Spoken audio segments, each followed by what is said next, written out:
इस भवन से तो आप वाकिफ होंगे, यह भवन सर्वोच्च न्यायालय का है जो दिल्ली में स्थित है। तो स्थान, सर्वोच्च न्यायालय का स्थान दिल्ली, और ये उसका भवन है। विशाल प्रांगण, विशाल भवन जिसमें बहुत भारी संख्या में कमरे हैं, अलग अलग कोर्ट बैठती हैं, वकीलों के लिए सभी तरह के प्रावधान हैं और सर्व सुविधा संपन्न भवन है। 9वां बिंदु इस संबंध में, संगठन के संबंध में प्रतिबंध को लेकर है। क्या प्रतिबंध? सेवानिवृत्ति के पश्चात उच्चतम न्यायालय का कोई भी न्यायाधीश भारत राज्य क्षेत्र के किसी भी न्यायालय अथवा किसी अन्य पदाधिकारी के समक्ष वकालत नहीं कर सकता, यह प्रतिबंध है। और न ही वह किसी अन्य रूप में न्यायालय में कोई कार्य कर सकता है। ऐसा कोई भी कार्य जो न्याय व्यवस्था को प्रभावित करे, जिससे न्याय के निर्णय प्रभावित होते लगे या संभावना दिखे, ऐसे किसी भी कार्य क्षेत्र के दायरे में सेवानिवृत्त न्यायाधीश का आना प्रतिबंधित है। तो इस प्रकार, और ये प्रतिबंध क्यों है? न्यायपालिका की स्वतंत्रता को अक्षुण्ण बनाए रखने के लिए, न्यायपालिका को पारदर्शी बनाए रखने के लिए, न्याय व्यवस्था को विश्वसनीय बनाए रखने के लिए। अब हम अगले बिंदु पर आते हैं जो इसका बहुत महत्वपूर्ण बिंदु है, और वह है न्यायालय की शक्तियां एवं कार्य। सर्वोच्च न्यायालय की शक्तियां एवं कार्य। Powers and functions of the supreme court. पहली बात तो आप जानें कि इसका कार्यक्षेत्र जो है वह पूरा भारत है। इसका कार्यक्षेत्र दिल्ली नहीं है, या इसका कार्यक्षेत्र अंतर्राष्ट्रीय नहीं है। इसका कार्यक्षेत्र पूरा देश का भौगोलिक क्षेत्र है, और इसलिए इसकी जो शक्तियां हैं वो बड़ी व्यापक हैं, बड़ी विस्तृत हैं। साथ ही क्योंकि सर्वोच्च न्यायालय या न्यायपालिका एकीकृत है, संगठित है, इसका कार्यक्षेत्र और बढ़ जाता है, क्योंकि अन्य सभी न्यायालय उसके मातहत आते हैं, उसके अधीन आते हैं।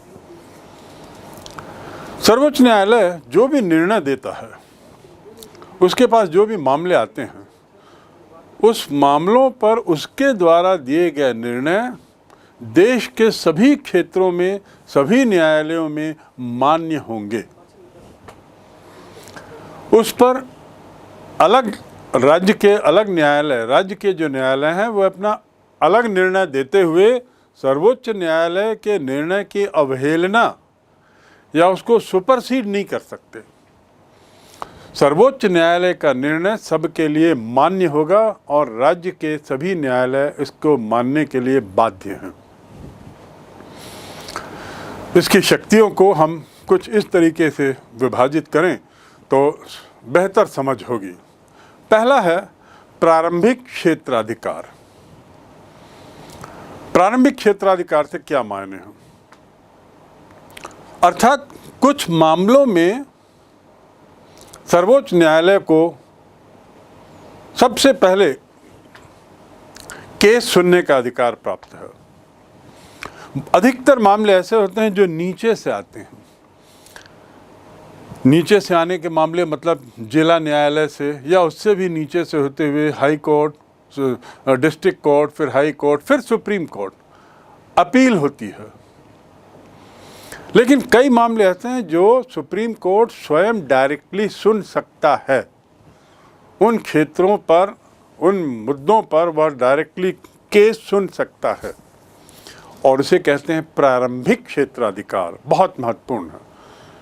प्रारंभिक क्षेत्राधिकार वे मुकदमे जो सीधे सर्वोच्च न्यायालय में जाते हैं और इससे पहले किसी लोअर न्यायालय में उसके जाने की जरूरत नहीं है।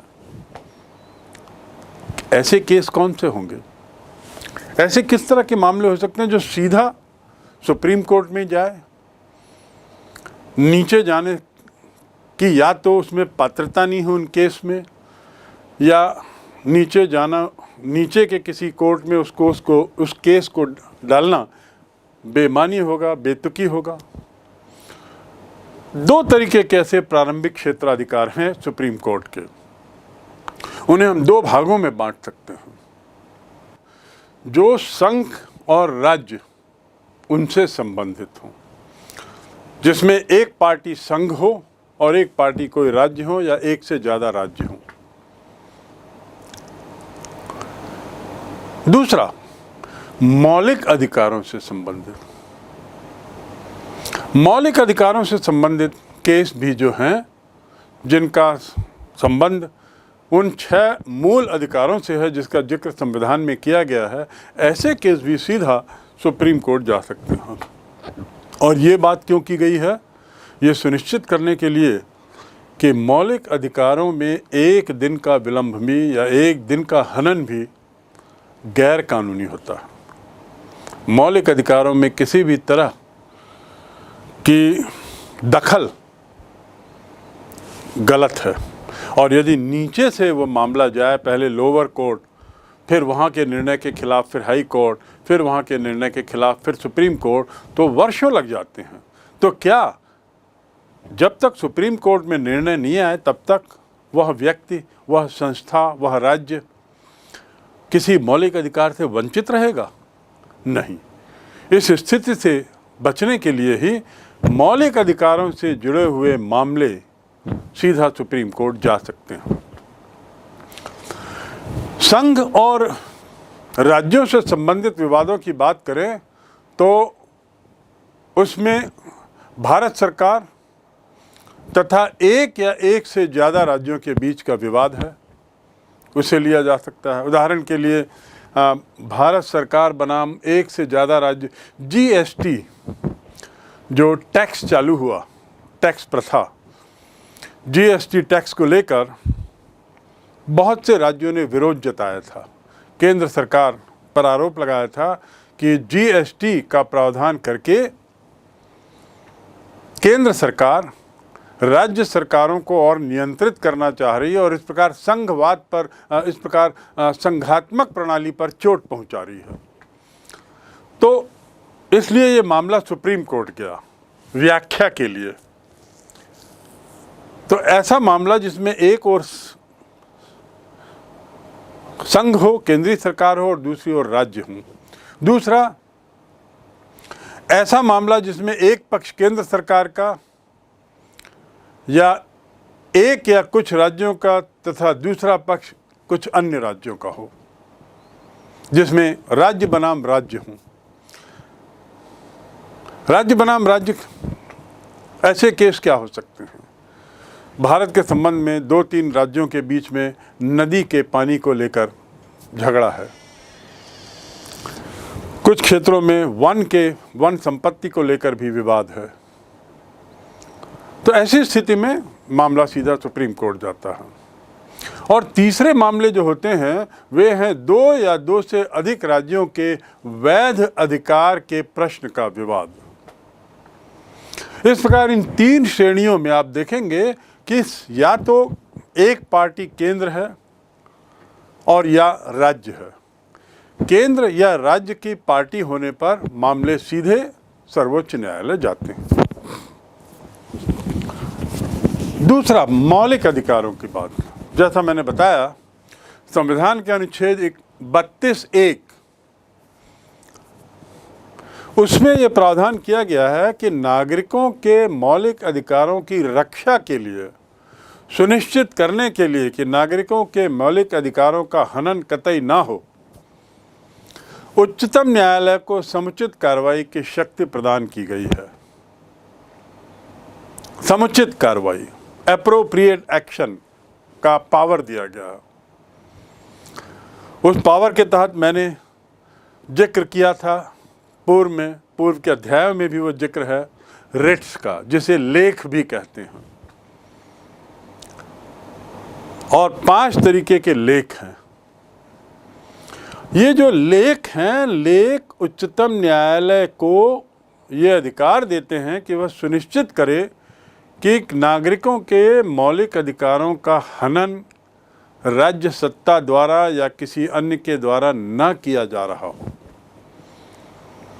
तो एक एक करके हम थोड़ा सा इन अधिकारों को ज़रा देखें, इन लेखों को। तो पहला लेख है बंदी प्रत्यक्षीकरण लेख। आखिर बंदी प्रत्यक्षीकरण लेख क्या है? इसका शाब्दिक अर्थ है सशरीर उपस्थित रहना। सशरीर उपस्थित रहना, करना। किसके द्वारा? किसको? यदि किसी व्यक्ति को पुलिस गिरफ्तार करती है तो नियम है कि 24 घंटे के अंदर न्यायालय में प्रस्तुत किया जाए। गिरफ्तारी के 24 घंटे के अंदर उसे न्यायालय में प्रस्तुत किया जाए। और यदि पुलिस ऐसा नहीं करती है तो न्यायालय में बंदी प्रत्यक्षीकरण याचिका दायर की जा सकती है। अर्थात न्यायालय इस लेख के द्वारा बंदी बनाए गए व्यक्ति को सशरीर न्यायालय के समक्ष उपस्थित करने के लिए पुलिस को आदेश देता है, शासन को आदेश देता है। बहुत महत्वपूर्ण अधिकार है। बहुत बार ऐसा पाया गया है कि पुलिस अपराध के नाम पर कुछ लोगों को गिरफ्तार करती है, उन्हें जेल में डालती है और नियमानुसार 24 घंटे के अंदर उन्हें कोर्ट में उन्हें पेश नहीं करती और पेश ना होने के कई कारण, कई बहाने बताती है। ऐसी स्थिति में जो व्यक्ति बंदी है उसके साथ बहुत दुर्व्यवहार होता है, अनाचार होता है, आदि आदि। इस स्थिति से बचने के लिए ये प्रावधान किया गया है जिसमें बंदी प्रकरण लेख, प्रत्यक्षीकरण लेख के आधार पर कोर्ट स्वयं पुलिस को आदेश देता है कि इस व्यक्ति को तुरंत हाजिर किया जाए, सशरीर हाजिर किया जाए। गैर कानूनी ढंग से बनाए गए बंदियों को ऐसी स्थिति में रिहाई मिल जाती है। मैंने पूर्व के किसी अध्याय में जिक्र किया था कि इसीलिए आप पाएंगे कि सामान्यतया पुलिस जो है वह लोगों को छुट्टी के एक दिन पहले गिरफ्तार करती है और छुट्टी के दिन न्यायालय नहीं बैठता तो 24 घंटे से ज़्यादा के समय के लिए वह उनके जेल में डाल देती है और उस दौरान वह उनके साथ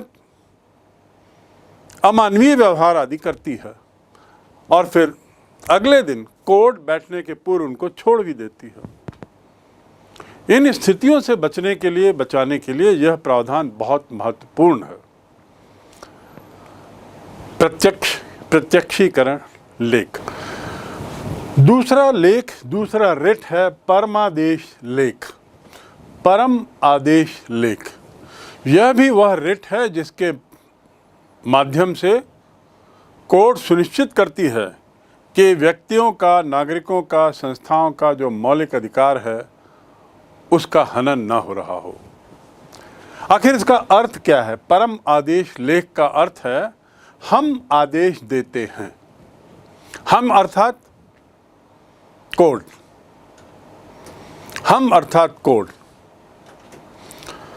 इस लेख के माध्यम से, इस रिट के माध्यम से, इस लेख के माध्यम से, इस रिट के माध्यम से कोर्ट किसी पदाधिकारी को अथवा किसी सार्वजनिक संस्थान को ये आदेश जारी कर सकता है कि सार्वजनिक उत्तरदायित्व का निर्वहन ठीक प्रकार से करें। उनको इस बात की चेतावनी दे सकता है कि आप अपने पद के अनुरूप कार्य करें और ऐसा ना करने पर कोर्ट कार्रवाई करने के लिए विवश होगा। कल्पना करिए एक स्थिति की, किसी एक स्कूल में स्कूल के प्राचार्य कुछ इस तरह का व्यवहार कर रहे हैं जो गैर कानूनी है, वंचित है, गलत है। और ऐसी स्थिति में कोर्ट को यदि यह जानकारी मिलती है कि संबंधित प्राचार्य या संबंधित अधिकारी गलत तरीके का व्यवहार कर रहे हैं जो कोर्ट के दायरे में आता है, तो कोर्ट के दायरे में आने पर वह इस संबंध में परमादेश जारी कर सकता है, परमादेश लेख जारी कर सकता है, जिसमें वह आदेश देता है संबंधित अधिकारी को कि अपने दायित्व का उचित तरीके से निर्वहन करिए। ये काफ़ी है उस अधिकारी को जागने के लिए, उस अधिकारी को अपनी दिशा में लाने के लिए, उस अधिकारी को अपेक्षित मार्ग पर काम करने के लिए। बहुत महत्वपूर्ण ये रिट है। तीसरा रिट है प्रतिषेध लेख। प्रतिषेध लेख क्या है? परमादेश लेख में उत्तरदायित्व का निर्वहन ठीक से करने का आदेश रहता है। प्रतिषेध लेख में मना करने का आदेश रहता है, मना करना। ये जो लेख है उच्चतम न्यायालय द्वारा अपने अधीनस्थ न्यायालयों को जारी किया जाता है। प्रतिषेध लेख का संबंध एक न्यायालय से उसके नीचे के न्यायालय पर है, उससे है। इसमें क्या होता है? उच्चतम न्यायालय अपने अधीनस्थ न्यायालय को अपने अधिकार क्षेत्र से बाहर के कार्य करने से रोकता है। अर्थात जब वह महसूस करता है कि संबंधित न्यायालय अपने कार्य क्षेत्र से, अपने दायरे से बाहर काम कर रहा है, कुछ ऐसे मामलों में निर्णय दे रहा है, कुछ ऐसे मामले अपने सामने रख रहा है, ला रहा है, स्वीकार कर रहा है जो उसके दायरे में नहीं आते, जो उसके कार्य क्षेत्र में नहीं आते, तो ऐसी स्थिति में उच्चतम न्यायालय अधीनस्थ न्यायालय को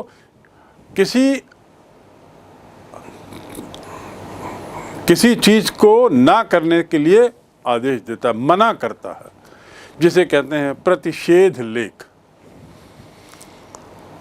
बहुत बार ऐसे मौके आए हैं जब उच्चतम न्यायालय ने पाया है कि नीचे का कोर्ट अपनी सीमाओं को लांघ रहा है, तो उसको अपनी सीमाओं के अंदर रखने के लिए इस रिट का, इस लेख का प्रयोग उच्चतम न्यायालय को करना पड़ता है, जो उसने कई बार किया है।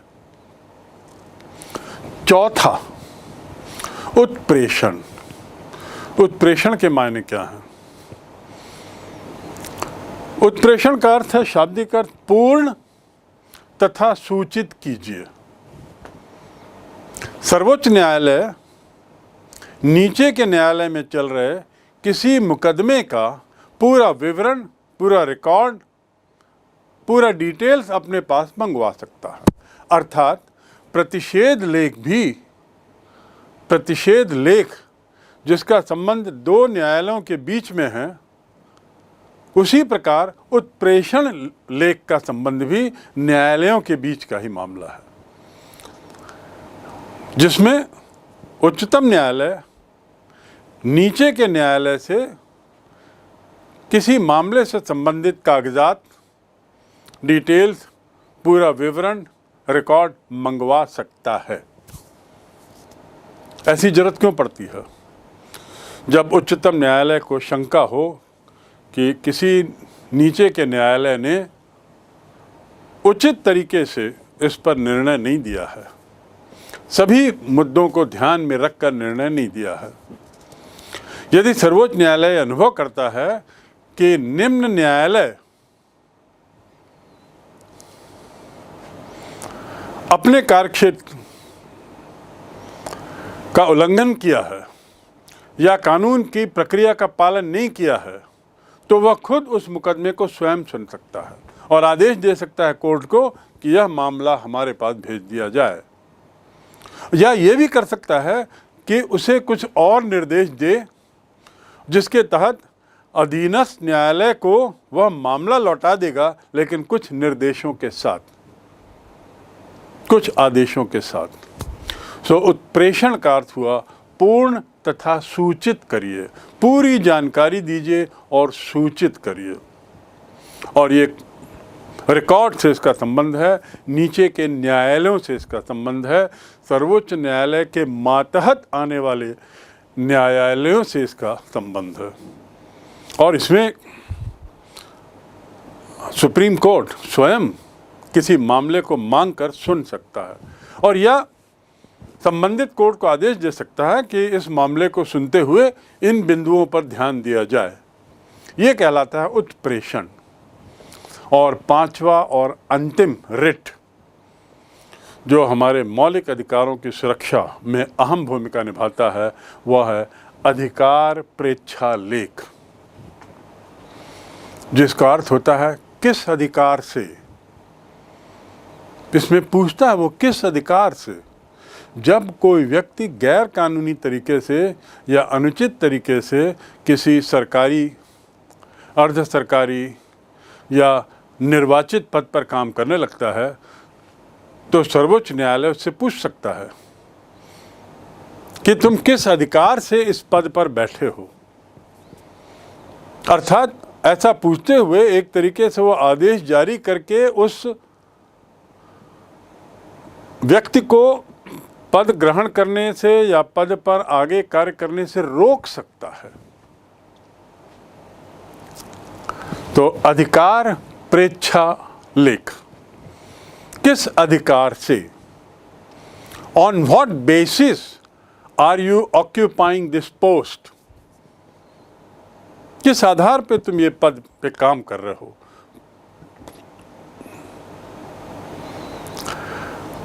ये तब होता है जब गैर कानूनी तरीके से किसी का निर्वाचन हुआ हो, गैर कानूनी तरीके से किसी को पद मिला हो, चाहे वो सरकारी मामले में हो चाहे अर्ध सरकारी मामले में हो, तब सर्वोच्च न्यायालय दखल देता है। उच्च न्यायालय भी इस मामले में दखल दे सकता है और आदेश जारी करके संबंधित व्यक्ति को आगे कार्य करने से रोक सकता है।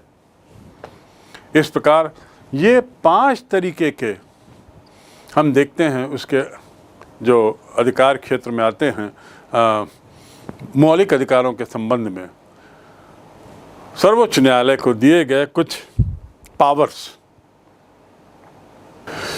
पूर्व में मैंने एकीकृत और संगठित न्यायपालिका की जो बात की उसे हम ग्राफिक्स के माध्यम से कुछ इस तरीके से समझ सकते हैं। उसका फ्लो चार्ट यदि हम देखें तो आपको स्पष्ट हो जाएगा कि एकीकृत के मायने क्या है।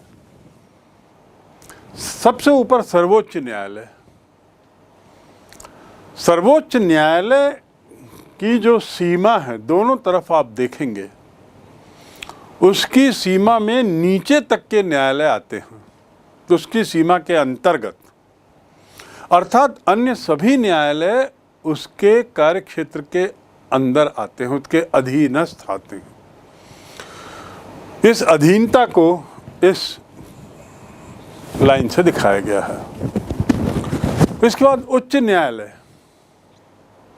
उच्च न्यायालय जो हैं वे हर राज्य में हैं और इस प्रकार 25 उच्च न्यायालय हमारे देश में हैं। वैसे राज्यों की संख्या 29-30 है, लेकिन जैसे पंजाब और हरियाणा का एक ही हाई कोर्ट है चंडीगढ़ में, उसी प्रकार कुछ अन्य क्षेत्रों का भी है जिसका हम विस्तार से अध्ययन करेंगे। तो अभी ये देख लें कि उच्च न्यायालय जो है उसका कार्यक्षेत्र क्या है। पहला, निचली अदालत के फैसले पर की गई अपील को सुनना। निचली अदालत के फैसले पर की गई अपील को सुनना, अर्थात अपीलात कोर्ट की तरह वो काम करता है, जहां वो अपील को सुनता है, नीचे से आए हुए अपील को। दूसरा, मौलिक अधिकारों के बहाली के लिए रिट जाहिर कर सकता है। जो 5 रिट का मैंने जिक्र किया उनमें से कोई से भी रिट्स को जारी करने का अधिकार उच्च न्यायालय को हो। तीसरा, राज्य के क्षेत्र में आने वाले जो मुकदमे हैं, राज्य के क्षेत्र में आने वाले मुकदमे, किस राज्य के क्षेत्र में, जिस राज्य में वह उच्च न्यायालय स्थित है, केवल उसी राज्य के क्षेत्र का भौगोलिक सीमा उसकी वही है। उसके अंदर के आने वाले क्षेत्रों का मामलों का निपटारा, और चौथा और अंतिम, अपने अधीनस्थ जो अधीनस्थ न्यायालय हैं, जिसमें जिला अदालत है, जिसमें अधीनस्थ अन्य न्यायालय हैं, उन पर पर्यवेक्षण, उन पर नियंत्रण करना और उनको सुपरवाइज करना, पर्यवेक्षण करना। तो इस प्रकार उच्चतम न्यायालय के अंतर्गत अन्य सारे न्यायालय श्रृंखला में नीचे उच्च न्यायालय हैं। उच्च न्यायालयों के 4 कार्यक्षेत्र हैं मूलतः, और ये चारों कार्यों का वहन, संपादन वह उच्चतम न्यायालय के मातहत ही करता है, जो इस बात से स्पष्ट है। आप उच्च न्यायालय के दोनों ओर जो लाइन दी हुई है उसे देखेंगे, उसका दायरा भी अंतिम न्यायालय तक है। इसके बाद आता है जिला अदालत। उच्च न्यायालय अपने मातहत के न्यायालयों पर नियंत्रण करता है। मातहत अर्थात कौन से? जिला अदालत। जिला अदालत में जिले के दायरे में आने वाले मामलों की सुनवाई होती है। जिला अदालत में उसके नीचे से आए हुए न्यायालयों की सुनवाई करता है, फैसलों की सुनवाई करता है। उसके नीचे जो अपील में गई हैं जिला अदालत में, तो वो भी अपीलात कोर्ट की तरह काम करता है, अर्थात नीचे से आए हुए अपीलों को सुनने का अधिकार है उसको, और उस पर सुनवाई करता है, न्याय देता है। और अंतिम है गंभीर किस्म के आपराधिक मामलों पर फैसला देना। गंभीर किस्म के आपराधिक मामलों पर फैसला देने का कार्य। ये जो अब देखेंगे आप, ये जो जिला अदालत का कार्यक्षेत्र है, इसका संबंध उच्च न्यायालय से किस तरह है, और जिला अदालत के मातहत जो अधीनस्थ न्यायालय हैं, ये अधीनस्थ न्यायालयों के 2 कार्य हैं। नंबर 1, पहला फौजदारी और दीवानी मामलों के मुकदमे पर विचार करना। फौजदारी और दीवानी मामलों के मुकदमों पर विचार करना।